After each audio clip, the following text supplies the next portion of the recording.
Proneet. Welcome back to Cricket Analysis by CNE. A long form video. Short form videos बहुत छापे हैं हम लोग, but अभी long form videos करने का बारी आ गया है. कैसे हो Proneet? How are you doing? And what a World Cup we have had. T20 World Cup. This World Cup was actually quite interesting. I didn't predict that it would go this way. We both predicted that India would win, of course. वो तो पूरा given favorite है जैसा पीटे हैं ये लोग. But हाँ, how would you rate this T20 World Cup as a whole? भाई to be honest, like first of all, back at CNE after many days, long video, Long video. me and Agni. So yeah, मजा तो आने वाला है अब. और बाकी अगर वर्ल्ड कप, भाई वर्ल्ड कप मैंने this has to be a very crazy World Cup that we have seen, because first of all, a World Cup in India, that is special because India as a country is probably the biggest country of cricket with a cricket fan base. So a World Cup in India makes it special, first of all. And second is that the matches, the quality of matches that we have had, like from the group stage, from day one, we have had Nepal versus England. We have had the first match, Pakistan versus Netherlands. That was a thriller. That no, Then no, Nepal, England, then Tony, that the Pakistan versus Netherlands was an actual good competition. It was not a surprise. Okay, that was yeah, suppose the Netherlands literally, equal, it was equal. equal competition actually. Pakistan made a huge upset over Netherlands. Okay, so that Yeah, is something that is मतलब वो उसमें I thought कि पाकिस्तान हार जाएगा यार मतलब इतने how bad could like how bad can they play and then they go on to find players then afterwards they lose the World Cup they go on to find players अरे क्या चल रहा है यहाँ पे they represent your country and खुद then की your economy को तो बचाना है ना भाई. खुद की इकोनॉमी बचाएंगे फिर ना. कटिंग कॉर्नर्स लाइक एनीथिंग मतलब कहाँ से व्हाई फाइंडिंग योर प्लेयर्स मतलब जहाँ पे तुम खुद डेवलपमेंट नहीं दे रहे हो खुद के प्लेयर्स का न्यू टैलेंट तुम नहीं you not fostering the talent and then you go on to find players who are not doing well in the T20 World Cup especially like people like who have done decently. I'm not going to say that bad. So this is how much this does to a player that you have fined this amount of money. It can like can put a lot of pressure on a player. So yeah, very bad. But yes, continue. Which what kind of a World Cup have we had? Matlab, look at the matches, especially from group stages. Group stages were like, I have a very weird opinion about the group stage, that actually the group stage was entertaining yet deceiving, I feel, because look at a team like Zimbabwe. They defeated Australia. They defeated Sri Lanka. Sri Lanka in Sri Lanka. So defeating Sri Lanka in Sri Lanka is a huge feat. And then Australia, undefeated in group stage, they go to the Super 8 with South Africa, India, and West Indies. So I feel I sorry mean, for them actually. but Like it went. yeah, It's like when you're playing a video game. No, you go play against bots in the first round, and then you go and play against the pros, the unemployed people who play all day. It feels like that for Zimbabwe. exactly. Yeah, exactly. What a beautiful World Cup they were having, and suddenly they got bashed for 250s in three straight matches. So that is weird, first of all. And then if you look at a team like Sri Lanka, Sri Hmm. Lanka defeated Australia in that fashion. Pathum Nissanka with Nisanka, that century. God. I thought that Sri Lanka were in it for the top four, but then they were defeated by Zimbabwe. They were embarrassed by England. They were almost defeated by Pakistan. They were again embarrassed by New Zealand. I mean, the sole purpose of that New Zealand Sri Lanka match was that to semi-final to be a leader. But it Yeah. was a very No. weird group stage Oh, and Super I Eights. think I just want to let the audience know. You guys have no idea how much we have manifested a semi-final at Eden Gardens. From since the day when the tickets got outside, okay, and I bought the tickets because I wanted to see a match at Eden Gardens. Then Proneet texts me saying that there's a high chance that Eden Gardens won't be a semi-final spot because if either Sri Lanka or Pakistan qualify, it's going to be curtains for Eden Gardens. A lot of my money is on that. So it was like almost gambling. Okay? So every match we were manifesting. We were calling this the Eden dream. Okay? We were calling this the Eden dream and we were actually मतलब texting each other कि भाई कुछ तो करो. And especially when New Zealand lost to England.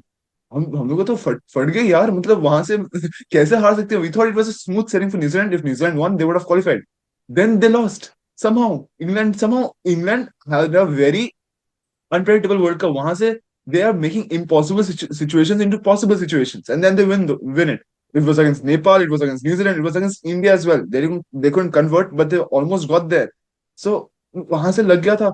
फिर suddenly Pakistan scored 220 against Sri Lanka. That, I mean, at पल्ले के लिए, I was वो like वो head वो over. वो फिक्स था भाई, वो मैच फिक्सिंग था भाई. It वो was like मैंने Sri Lanka नहीं, forgot how to play that was the cricket. Biggest. Exactly, that was the biggest rage bait I've ever gotten. Being a fan, being a person, being anything in my life. That is the biggest rage bait. The first Oh innings, God. Pakistan's batting, man. Sri Lanka, man, the bunch of kids playing around, bhai, they were not able to hold on to the ball. They were not able to bowl a single ball, bhai. Kya Then traumatic then experience. And then and they then come they to were bat. batting में. They cannot hold the bat. 89 for 5. I was like, oh God, get to 147 somehow, please. Get to 147. वहां से I feel like Darshan Sashanaka is my goat. He is my goat. वहां से करके मतलब कहाँ से लेकर गया मैच को, and he went to the 20th over. The match went to the 20th over. They went to like 200 or something, where they ended up losing. So that was like a full scenario ना, जहाँ पे मतलब बैठ के ना we were absolutely like clenching ourselves कि यार to 147 बाद में देखा जाएगा सब कुछ. And then somehow that happened, and we all CNE went into Eden No, Gardens. no, that हाँ. match was weird as hell, because even the last over, Dasun Hmm. Chanaka, leave, bye, Almost. leave. He did a Rinku Singh almost. He did a Rinku Singh almost. That was like crazy, crazy amount of crazy cricket I've seen. So then we went into the Eden Gardens. We saw the semi-final, and it was one of the biggest bashings I've ever watched in cricket, one of the cricket knockout history. I thought it was going to be a competitive match. 170. South Africa scored 170. They were unbeaten the whole tournament. 170 score किया, फिर वहां से Finn Allen और Tim Seifert, बाप रे बाप. We were just looking at each other. अरे The way they were insane playing. भाई, अरे मैं पागल हो गया था भाई. ये उधर तो केकेआर शुरू हो गया भाई. हाँ, मैं तो किंग केकेआर शुरू हो शाउट गया. शुरू अरे हो गया यार, था. मजा तो अब आएगा. मजा तो अब आएगा. I'm saying open with both Finn Allen and Tim Seibert. We don't need a bowling attack. I, We'll, I have been saying the situation in which KK are in right now, they will score 300 and they will lose with 1 over remaining. That is what will four happen to overs, four KKR overs, right Suriname will go now. for 24. So 4 overs, Suriname will go for 24. They're still uh, going six runs. 60 Vaibhav runs. Arora century, fastest century, Vaibhav Arora.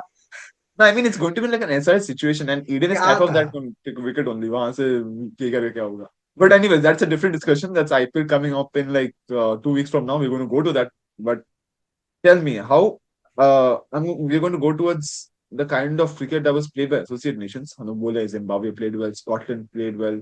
Who else played well? Nepal played well. Despite they didn't get the results, they should be very proud of themselves how they have played. Italy. So Italy, oh my God, they won their first match. Here I didn't understand. They won the first ever World Cup match. It is a very special feeling for a nation that doesn't get No, to no, play cricket. they won at Wankhede.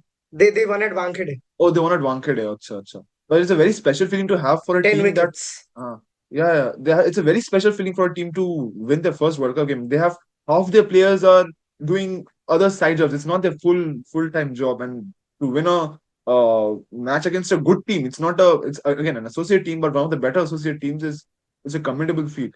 So this World Cup has been great for associate nations. I mean, I feel like I think the ICC is doing T20 World Cup every 2 years is because of associate nations, how they can grow themselves.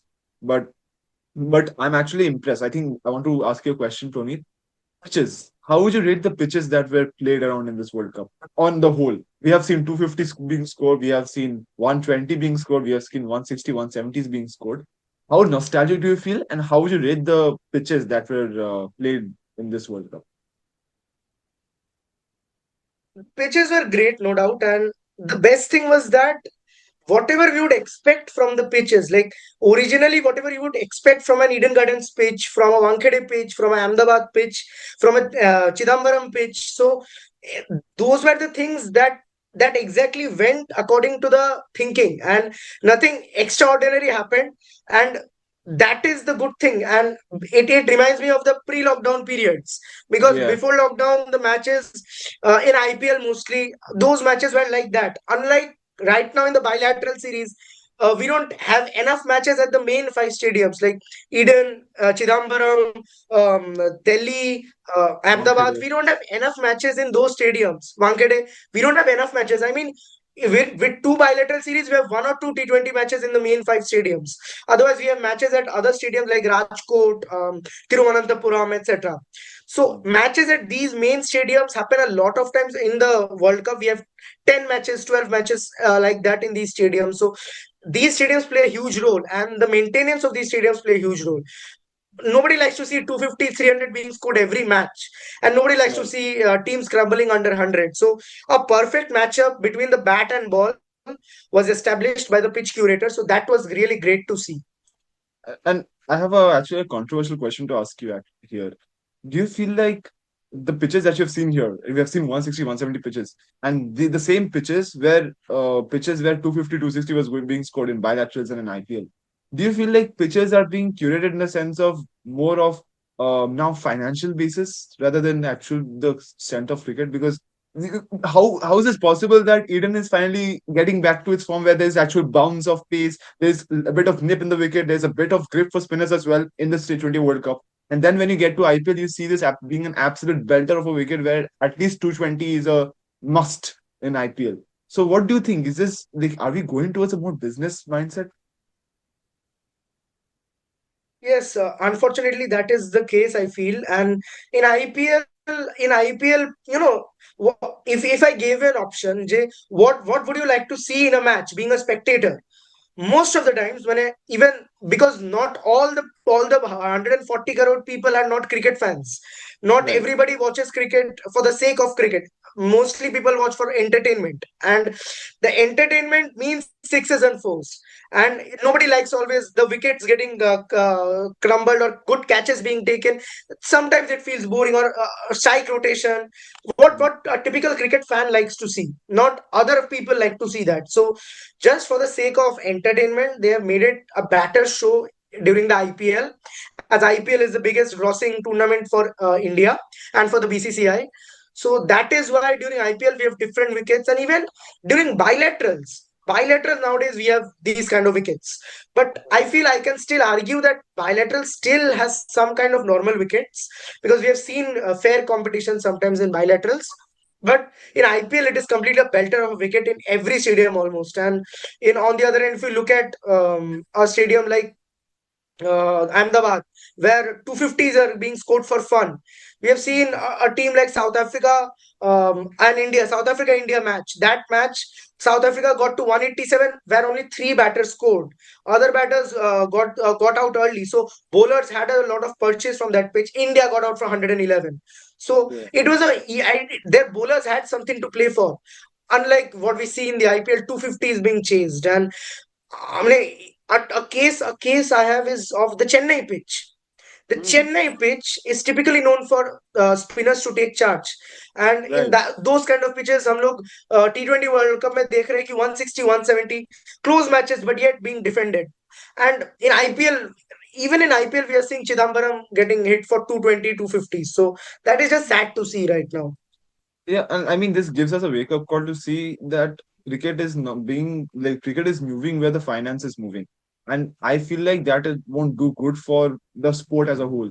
For people to enjoy the sport, they need to know what strike rotation is. They need to know what building an innings is. For people who don't know the sport, they need to understand the intricacy, the art between making those singles. Of course, boundaries are important. Hitting those boundaries are important, but how in pressure situations you take the singles, you take out doubles, you take out an extra run out of somewhere by hitting it on the gaps, the intricate of placing the ball in the right gaps. I feel like people should know that rather than just hitting it over the top and getting the runs. Especially, I think what we see is that key Test cricket is also suffering by this. It's not for just India, but in so many pitches. I think you made a monologue on yourself where you talked about the pitches in Australia, how the run rate is now going towards 4 and over rather than 3 and over or 2 and over. We see the India versus England Test series that happened in England. We see that you can see that people are going towards more of a brute kind of hitting force rather than a lot of people having a good defense. I think one of the most important things about Test cricket is a good defense.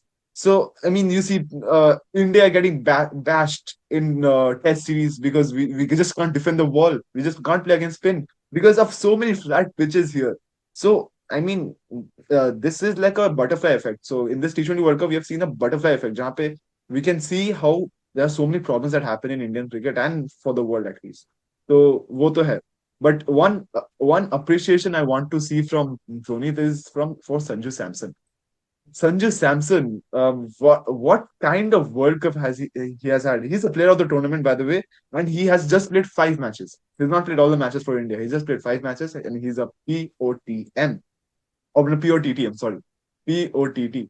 What do you think of Sanju Samson? This is like the just what exactly the Justice Gang wanted. When you started your question by saying Puneet's appreciation on, and I was expecting some other name, so Oh wait, that's coming. I We are did not coming to expect you that. to say Sanju Samson right now. So yeah, Sanju Samson, a great player, and we also had a video with Vedant a few months ago when the team was announced for the T20 World Cup, and Sanju Samson has been playing well, consistently well in all the tournaments, all the matches, all the series, and even in IPL as well. And his place in the team could never be questioned, I feel. Suddenly, yes, when Shubman Gill came in, there were a lot of controversial decisions and a lot of problems in the team, I would say. But then, after all, when the whole plan failed and they agreed to get back to the basics and back to the original plan, the management backed him and backed Sanju again.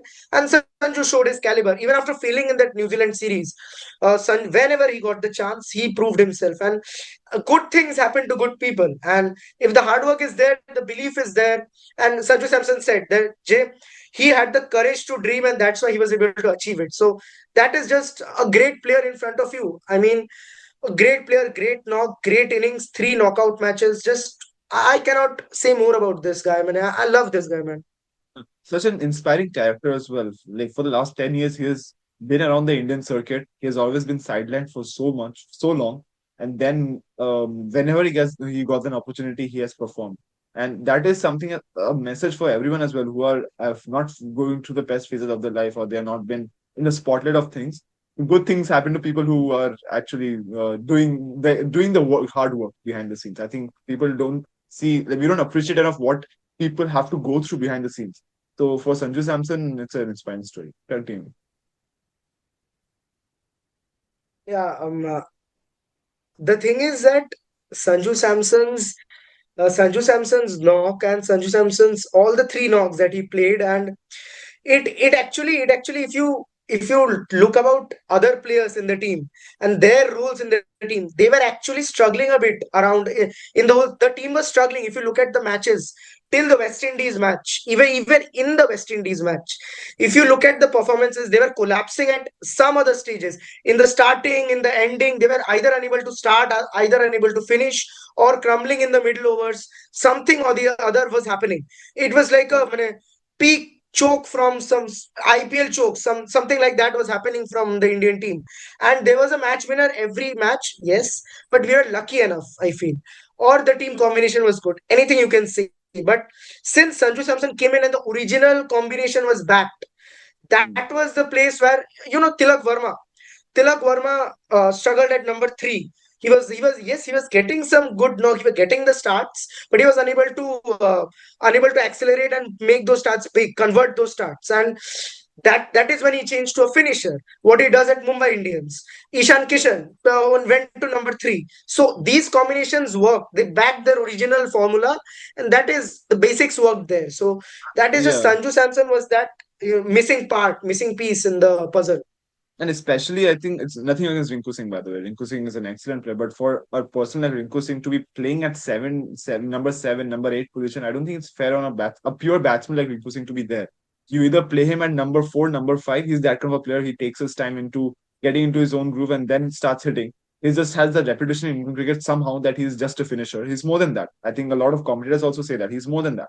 So either you play him at number five, number six, like suppose when Sky goes, Tilak goes at number four and number five Rinku Singh comes, for example. So I mean that is a position for him. But for him to be at number seven, it didn't make any sense. With Aksha Patel also being at number eight, so it didn't make any sense. So especially we were not doing good in the top three. I think the reason why we lost against South Africa was our Abhishek Sharma wasn't in good form. Ishan Kishan was inconsistent. So we needed someone who will have that kind of anchoring kind of place, and therefore Sanju Samson showed that in Eden Gardens here only against West Indies, where how you can master chase. You take your time, get into your groove, and then you the ground is yours. So I feel like the South Africa loss was necessary for India to get into that kind of realization, or else we wouldn't have been able to get to this stage, to be very honest.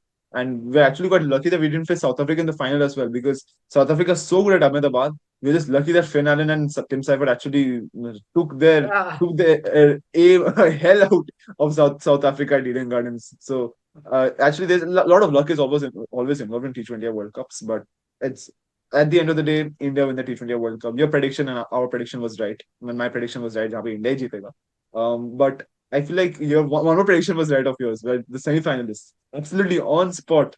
You were correct about who the semi-finalists would have been. I was debating with you whether England would have been part of the semi-final because of how they played. They were struggling against the associate nations, but somehow they always make it there. There's always a kind of situation where they make it there. So वहां से yeah, so hats off to you. And I'm also kind of correct, half correct, I guess I'll say, of Varun Chakravarti being the highest wicket taker of the whole championship. Even though I'm going to say he has had a very poor tournament, and from my side, he's got hit for like I think his economy in the entire tournament is like one for 13 or something.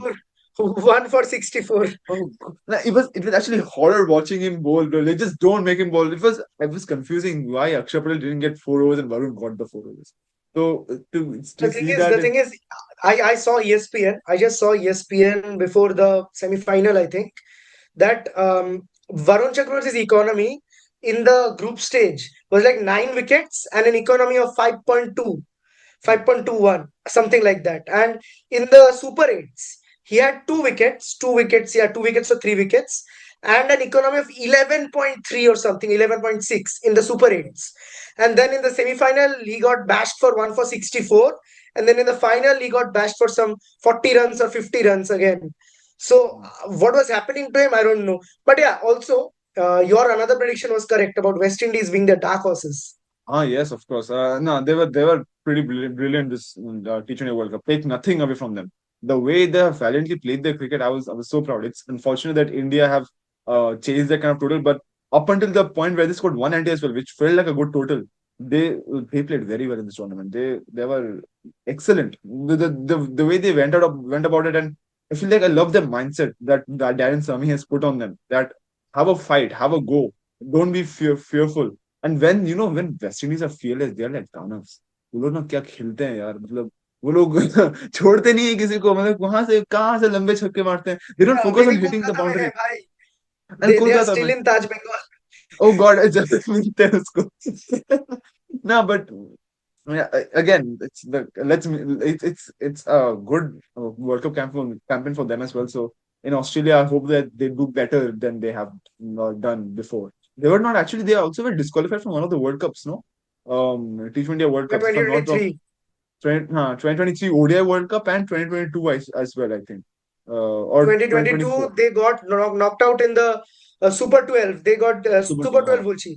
Super 40, 24 or something. The stage before Super 12, where they yeah. got defeated by Scotland and Ireland, something Yeah, like that. so from there, I think what Dan Sammy has done, I think a lot of appreciation should be there for West Indies as well. I was glad to see that they played competitive cricket. If any other day, they would have been in the semi-final. Any other good day, they would have been in the semi-final. So very well played. And I think the whole World Cup as a summary, it's something that we will remember for a long period of time, of course. But I have to go to the final and I have to ask you, would you put this World Cup to be a very cherished World Cup, like suppose how it was in 2024, where we saw India winning out of nowhere. But would you cherish this kind of World Cup campaign by India? And how would you rate this kind of campaign? I mean, every World Cup winning campaign deserves to be cherished. That's without a doubt. And I think comparing it to other World Cups, if you look at it, if I now rank the top World Cup feelings for an Indian, like if from our generation, I say our generation hardly saw the 2011, 2013. We were like 5, 6 year olds, so we did Yeah, not understand that. If our generation first trophy was the 2024, I think this is nothing compared to the 2024. 2024 was a very different victory. It was very emotional. Just after the 2023 traumatic experience. So I yeah, even talked about it in the reel. So we can't Ex- compare it, but this victory was special because of a lot of stories, I would say, a lot of inspiring stories that were a part of this whole campaign. We saw Sanju Samson, Abhishek Sharma, Ishan Kishan, Tilak Verma, Shivam Dube, Hardik Pandya, Jasprit Bumrah. Nothing to say about him. He's a god. He's a different religion. He's a different religion Bumrahism. altogether. Bumrahism, my new Yeah. religion. Has to be Bumrah. Yeah. There's So no question yeah, about it. yeah. So the campaign who as a whole is very very beautiful campaign. So I think this deserves to be cherished. And if I rate it, I cannot rate it, I will say, because I love every Indian trophy. Mhm. India just brings a trophy. I just love it. I can't compare it. Yeah, and I think this World Cup was for justice of so many people. Ishan Kishan was back because of the performance he has had in the domestics. He hasn't had a central contact. He has a double century in ODI, and therefore but afterwards he just was in the shadow. Then he came back. Sanju Samson, we all know, there's like a renowned justice gang for him. Then Shivam Dube. I always didn't rate Shivam Dube as to be a high, like capable enough player to be playing on that fact. But in the last 2 3 years, the kind of cricket he has played, he has helped India in such a way. And with the ball, with the ball as well, I'll say in bilaterals, not in this T20 World Cup, but with the bat, he has played so many crucial innings. I was so happy for him doing like he was doing well. I was very happy. And last and not the least, Gautam Gambhir. I think this channel was Arey, being a bashing for Gautam Gambhir, and we still have it. It's not like it's not. It's just disappeared all of a sudden. For Test cricket, we still have it. Test cricket was absolutely is in ruins at the moment, but some appreciation should be there. But what he's good at, T20I coaching, what he's experienced at, he has shown his caliber there, like how he has managed his own entire surroundings. So we have questioned his selection abilities, we have questioned his so many methods that Gambhir has put in, but at the last, what's important. I think I've said this before as well. What's most important is if they work on you. If they work, there should be no questions. And I feel like now we have no questions because we have a trophy. So there should be no questions about his uh, ability of managing the T20I side, which is quite commendable in nature. Tony, tell me about Gautam Gambhir, please. I want to hear. I've seen that reel. I'm actually quite excited to see what you'd say personally about him. my personal views about Gautam Gambhir, I think I still stand on my views. When he first became the coach, I was still against it because he never had been a, no, sorry, Yeah, my religion is right there. So, yeah. but no, I So, mean your new bowling religion. head coach before, etc., etc. A lot of controversial things, and I was against it. I completely, I still agree to it now. But now, after 2 years, from 2024 IPL to now, it is the 2026 IPL. So I think after 2 years with two trophies, and he's the only Indian coach to win two ICC trophies in white ball. I think if the results are there, the controversies should not be considered right now, because yes, he has a knack of being a part of a lot of controversial decisions. He is that kind of a player. He is that kind of a coach. He was that kind of a player, and as a captain, I would say, not a player, as a captain. So his decisions were actually, people say, miraculous, but I think he has a foresight. He can actually sense those players, sense those victories from much before. And I actually love to compare him to somebody like a from the football world, from somebody like a Jose Mourinho. I love to compare Gautam Gambhir to him. Like, they're very similar from that thinking point of view. So bold decisions. That is what describes Gautam Gambhir the best, I feel. And I sincerely apologize to Gambhir in this CNE for the first time. Public It's an domain. I apology am from apologizing to Gambhir. This Gambhir. is new. I will write my signature on it. I will tick all the boxes. So the wrong thing that I did was I over exaggerated. I feel over exaggeration on a lot of outside points, a lot of rumors, etc., etc. I feel I over exaggerated on those points, and they were meaningless at the end of the day. And Gautam Gambhir has got the results for India, and no matter how many controversies he has had, you cannot question the results if the results are. And the best thing I loved about Gambhir was that after the interview that he gave, I just loved that interview. The way he showed respect to Dravid, he showed respect to Lakshman. He talked about their contribution, but that just shows how big of a team player Gambhir is, and his ideology about T20 cricket as well. We all thought at first that it was about blind slogging. At first, even Indian fans thought that it was about blind slogging whenever India failed. But I feel slogging and hitting, big hitting, are two different things. And for example, I am just going a bit off topic. Abhishek Sharma's final innings, that was a strike rate of 280. Strike rate of 280, people call it slogging, but if you look at that innings, first 2 overs, he was very cautious. Then third over, he started timing. He was very cautious against that off spinner, Glenn Phillips. Then he started timing against the Pacers. Then once he got set after 12 balls, he started taking on the bowlers. He started targeting the gaps for sixes wherever there were less fielders. So I just loved that. That is typical Abhishek Sharma. That is what he does. And the way the batting lineup changes according to the situation, I love that as well. So overall, Gautam Gambhir, great stint as a T20 coach. He is not retiring, of course. He still has the next World Cup, the ODI World Cup. But yes, Most still now the important stint one. has been great. And the white ball, yes, exactly. And the white ball has been loved. The ODI series, yes. New Zealand, yes. But the T20I, unquestionable. Loved his stint as coach. And respect, apologies, everything.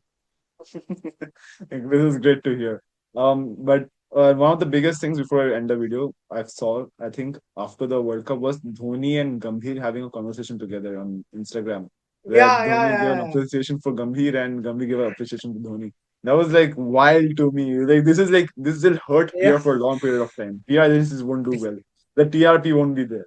Yeah, But on that note, let's finish the video. Thank you so much, Prince, for joining me. We'll have hopefully more regular long form videos now, and now that these kind of barriers are gone. And we'll meet you in the next video. Till then, bye bye everyone, and Shabbat Khair.